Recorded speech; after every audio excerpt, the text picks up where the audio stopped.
si vous, peuple, vous n'existez pas, si vous, peuple, dans votre existence, vous n'aspirez pas à ce développement ni à ce bonheur. C'est à partir de cet instant que vous allez imprimer le rythme qu'il faut pour la gestion de ce pays, le rythme qu'il faut et les dirigeants qu'il faut. C'est vous qui devrez configurer l'espace, qui devrez configurer les dirigeants, qui devez donner le profil des dirigeants qui peuvent apporter le bonheur, qui peuvent répondre à vos aspirations. Moi, je crois que le Congo aujourd'hui, ce n'est pas à démontrer, a atteint un niveau de souffrance. L'État a atteint un niveau de délabrement qui n'est plus approuvé. L'État, c'est vous, c'est moi, c'est nous tous. L'État, c'est le peuple. Et remettez-vous debout, peuple congolais. Je sais que c'est très difficile, la douleur que vous endurez en ce moment. Vous vivez dans des conditions très très mauvaises. Vous avez atteint le dessous même du tolérable. Mais un peuple qui n'est pas capable de se sacrifier, un peuple qui n'est pas capable de regarder plus loin, ne saura atteindre son idéal. Notre idéal aujourd'hui, c'est la concrétisation de la démocratie, la vraie démocratie, et non l'instrumentalisation des institutions, et non l'instrumentalisation des élections. Ça doit être un peuple le peuple qui doit déterminer tout le reste. Moi, je crois que nous avons atteint le point de non-retour. Nous ne reculerons plus. Nous devons braver la peur. Nous devons braver ceux qui veulent nous imposer la peur. Et c'est au prix de cela que nous allons atteindre le vrai Congo. Le Congo puissant dans le concert des nations. Je vous remercie. Batiki biso pambate parce que babimaki po batambola. Batambola ipambate parce que na makanisi oya biso banso. Toyebi pe tozo bunda esali bambula. Au peuple andima azwa pouvoir andima azwa mokumbo yaye en tant que souverain primaire. Les loyo bandeko babimaki mais babomi bango. Na ba policier, na ba soda, na ba agent ya sécurité oyo nzokande batangami ke bango il faut pas protéger le peuple. Les lois tokoyi ozonga susu simate, to sambeli pona milimo na bango, tokutani pona kopesa biso moko kolendisa biso moko, biso banso. Tokomi na ngongo tokoyi kozonga susu simate, soki tozongi sima, to trahir ba oyo bakufi. To trahir ba ye toye kosambela. Donc nous sommes obligés, toza obligés tokendobele liboso. Pona biso peuple Congo oyo nzambe apesa biso nkita oyo atika kopesa mboka mosusu te parce que alingai ke Congo ezala paradis. Biso nde tokokumisa Congo oyo ekoma paradis. Biso peuple congolais na bozwi responsabilité oyo ya biso en tant que souverain primaire. Biso nde tokopona bato bakokamba mboko ndenge elongo bani. Dictature toboyi. Devant ba dictateur tokotelema tokozonga sima te kino bango nde bakozonga sima. Natondi bino botondi. Merci. Mbote mwana mboka. Mbote nde. Tomoni bosangani ebele awa na misa ezalaki nano pona nini? Non, misa ya lelo ebengamaki pona bandeko na biso oyo bayaki kokufa na manifestation après messe il y a le 21 janvier. Donc martyr na biso tobengi bango martyr il y a port de la Saint-Sylvestre. Je crois qu'ils ont devoir des responsabilités pour la biso to kanisaka bango to honorer bango to se rappeler eloko et salamaki mokolongo oyo violence et pour retirer bango na auprès à être cher. Donc c'est un devoir de mémoire et c'est aussi un devoir pour s'encourager à continuer le combat au salana bango au nanto komi na ba résultat alors pour na homélie oyo basali na kati ya misa okoki kosala analyse nini mokie na homélie wana lolenge ezalana. C'est-à-dire que totikali biso nyonso na basango na comité laïque, totikali solidaire, totikali ferme na ba conviction na biso tino lelo yo tokozala rassurer que va prescrit accord de la Saint-Sylvestre et à la respecter. Le combat continue, nous allons continuer la sensibilisation, la mobilisation. Donc va faire ce programme il y a une journée de prière et dans ce programme il y a pression peut être comité là. Merci. Mbote honorable Bob. Oui, Mbote. Les lots moni bino et belé à opposition, balaï, qui est bosangana qui pona nini nanto metaboyeba. Bon, les lots Zali, Torik Toyek Niames, Notre-Dame du Congo. Cardinal Monseigneur Monseigneur en mémoire. Il y a Bandeko Oyoba Koufaki lors de la manifestation le 21 janvier 2018. Donc, dans toute cette manifestation, les policiers, les soldats, il y a Kabila, Tiraki, il y avait eu beaucoup de morts. Donc aujourd'hui, il était question qu'on rentre dans hommage. Tolandi Basango Balobi pour la marche, marche à continuer. Étant que ça candidat, même Basango Balobi, est-ce que le Bénin connaît? Non, je pense que Basango a complètement raison. Donc, Mboko Zaro Tambo de Madame Mouté, le pays va très mal. Donc, Ezali Kamouya, les politiciens karaté, Ezali Kamouya, tous les Congolais. Donc, tous les Congolais doivent vraiment se prendre en charge. Donc, au Basango Balobi, que la manifestation continue, il faut vraiment continuer.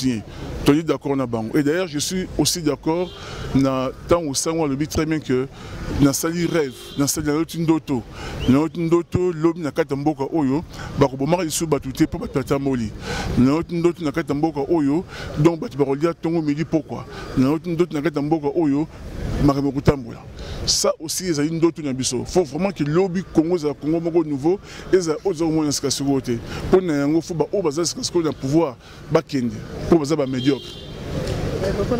Moi de faire un très simple moni tangu ndekwa tangi a teyi moi na moi sur Koufaki Thérèse aza kutunya papa na mitunya papa na zali officier ya police abi papa na kufi pona nini nam tabomi ngai na psa ki ordre ba tirer ngai. Le temps que tu reçois réponse à ma question, le combat continuera. Merci. Okay. C'est là.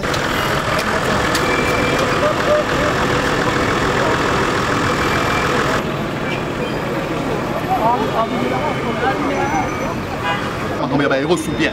Il y a des héros qui nous apposent sous héros. Il y a des marche. Est-ce que vous avez des héros? Donc, tout le monde parle, moi je fais ça, il fait ça là. Donc, ce qui est, c'est que c'est une marche, c'est la marche au Sala. Parce que là, on marche à l'Ibosso, il y a un mal, obtenir un il faut donner tête pour obtenir un et ça, engagement devant foi chrétienne dans Bissot, engagement devant patriotisme dans Bissot. Il faut la déterminer, tous à l'engager. Il faut que la révolution soit en Koufa. Nous appelle en Koufa, beaucoup de Nzambe. Moi, je suis en année électorale, calendrier les alibons, on a le bien. Année électorale. Pour qui m'écoute en Mboka d'abord, tu as Mukolo Oyo Kabila Webi Sabino ke Nengeza Boye, Moutou Ongana Obiso to soutenir comme candidat, yé. Topé Sandakisa. Lambert Mende, Topé Sandakisa. Ndeko Oyo Obeminaku, Ndeko Matata Ponyo, Mukolo Oyo Kabila collaboration avec bon Nengeza Boye, candidat na biso, yé. Marche ici. Donc, comme c'est en année électorale, on est avec bon. Comme on va sûr que c'est en année électorale, deux bananes on sera candidat à mon président. C'est ma mission ce que tout le temps est tout ça. Deuxième aspect des choses. Mais comment tout ça en année électorale, Bozo Boy a mangomba politique, il faut qu'il y ait une élection et Bandaro Sangana. Comment comment vous voyez que tout ça en année électorale, papa, l'élection c'est en décembre. Il faut pré-campagne ban. Moutolo la Moïse Katumbi a sa candidat. Il faut zone en Mboka avant de revoir à aucun aussi une étude politique et salement. Bande de pes. Pourquoi vous avez un candidat dans Bango? De Vitel Caméra, puis vous avez un candidat. De Martin Fayou, puis vous avez un candidat. Mais il faut pas bien me tambour. Bon, puis lorsque vous avez ça va passer à la élection politique. En électoral, ça n'a mis tout dans bino. Mais vous avez aussi l'élection pour la bino moko. Ma c'est qui l'équipe dans Mboka, ma c'est qui l'équipe. Mais ma c'est qui aussi. Et puis vous avez ma c'est qui à Kainango. Nani, pour la machine à voter, ça m'a l'âme que ça m'a payé. C'est ça les grands problèmes dans ce pays. N'importe qui a posé par la vie. Est-ce qu'on a combien éminent en politique? On appelle ça fait position dans les niveaux là. Est-ce qu'on a l'équipe avec la constitution? Constitution lobby, élection électorale au sein de Mboka Oté. Constitution lobby Ango. Allez lire l'élection. Qui suis-je moi? Je ne suis rien. Je m'accroche aussi à cette constitution là qui doit être censée gérer mon union sur Mboka Oté. Constitution lobby, donc dans Mboka Oté, c'est l'élection électronique D.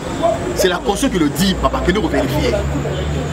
Et puis, dans la condition, on a le lobo dans la couranté, majorité du peuple, banangate, banalphabète, on a voté dans la chaîne d'élection. Donc, c'est Kabila et sa famille, ils ont triché l'élection. Et ils ont triché l'élection 3 fois. Va tricher l'élection 3 fois. Tata Gas va tricher 3 fois. Peuple congolais, la mouka téléma. Nyon se zo salema. Les preuves que Mbok est occupé. Il faut tout le bain. On se trouve bien monter Talibus. Netinga n'a pas besoin de au moins dans le lobby. Comme on dit en français, j'ai déjà fait ma part. Banana on n'a pas l'obaka. Ah. Mboka Oyo est allé occupé. Il est temps de récupérer. Pour récupérer un nengeni. Un nengé basé comme ça sur côté dans la balabala. N'a pas comment. Tout ce qui marche. Au moins, on a besoin de temps pour la terminer dans la première année de la vie. Vous savez comment on était? Vous savez comment on était? Kota na nzela, bima na balabala, loba na venu na yo, loba na quartier na yo, que Mbok est allé occuper. Et c'est lui de récupérer Mbok na biso. Pour récupérer Mbok Kabila Longo, il faut Kabila à Longo. Il n'y a pas de troisième mandat pour Kabila, il n'y a pas de référendum. On libéralise les activités politiques et chaque homme politique, oh nyos par exemple, ils ont pas bima. Ba Fangu Diongo, ba Ndeko nani, ba Diomi ba bima.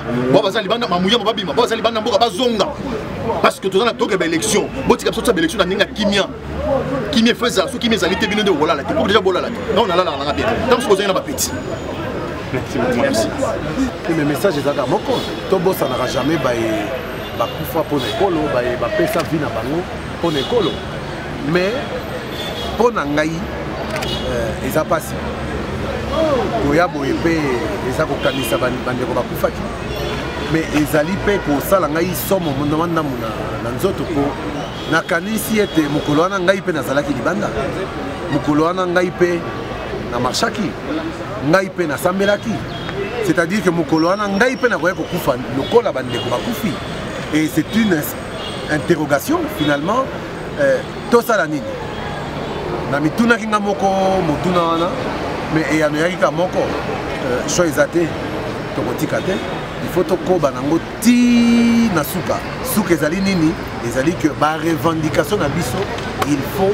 bato ça peut basalela ce qui était bon base la biso ka ba bomba biso susu la tokobimaka tokolemba pe c'est moi qui ma biso taxe pe mataka kaka mbongo peso sécurité mama batate ka fufu boye bobotoli pete batate ka mapa le bomoni ngo eza déjeuner na bino bo weli bo lielelelele mutata molata na 22h na mbongo na ya salaire bobotoli donc bozo boto na biso mbongo oyo peto ndambo ya biso moko tozo pesa na l'état po bino bolata bozo manduki bosala boye likolo nango bosala nango nini ba konyoko la biso biso ba ngamba na réaction na yo par rapport à ndenge ba prêtre lelo ba komi menacer na ba téléphone na besika na bango ba vandaka mais mutu mususu akomona ke a vraiment pouvoir ekomi na brutalité makasi soki bo remarquer bino nyonso bo comprendre pouvoir ekomi na brutalité makasi comme menacer ba prêtre ko kotela bango ba couvent mutu oyo ayebi mutu ayebi te akomona ke a makambo ba opposant oyo